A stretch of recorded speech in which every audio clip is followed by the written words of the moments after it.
হায় আমার মন্দ কপাল, আমি যদি অমুককে বন্ধু না বানাইতাম।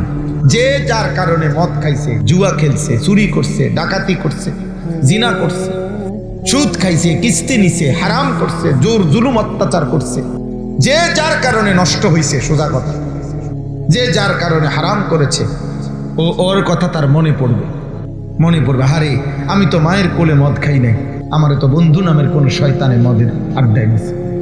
হায় আমি তো মায়ের কোলের থেকে বিড়িখানা ধরি নাই, মা শিখাইছিল বিড়িখানা, বাবা শিখাইছিল, তাইলে কোনো না কোনো অসৎ সঙ্গীত তারে জীবন চলার পথে একদিন বিড়িখানা শিখাইছে, একদিন গালি দেওয়া শিখাইছে, তাইলে হারাম শিখাইছে।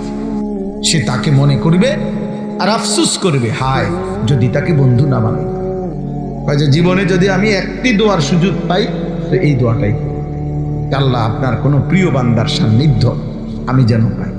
এটা অনেক বড় নিয়ামত, অনেক বড় নিয়ামত। কোরআনুল কারীমের মধ্যে রাসূলুল্লাহ সাল্লাল্লাহু আলাইহি ওয়াসাল্লামের হাদিসে এই কথাটা বারবার গুরুত্ব দিয়ে বলা আছে। উত্তম সঙ্গী মন্দ সঙ্গী দুইটা কথাই এখানে আছে, কোরআনুল কারীমের মধ্যে আছে। উত্তম সঙ্গীর বরকতে মানুষ জান্নাতি হয়, মন্দ সঙ্গীর কারণে জাহান্নামী।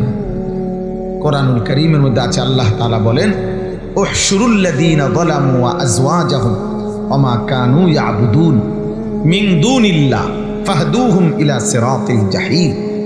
কিয়ামতের দিন আল্লাহ তাআলা কোটি কোটি মানুষের সামনে ফেরেশতাদেরকে বলবেন, ফেরেশতা এই মানুষগুলোর মধ্য থেকে প্রত্যেক পাপীকে আলাদা করো, জমা করো, পাপীদেরকে আলাদা একসাথ করো, তবে প্রত্যেক পাপীর সাথে আরো দুইজন একসাথ করবা, প্রত্যেক পাপীর সাথে আরো দুইজন, তাকেও একসাথে করবা। তারা কে? এক নম্বর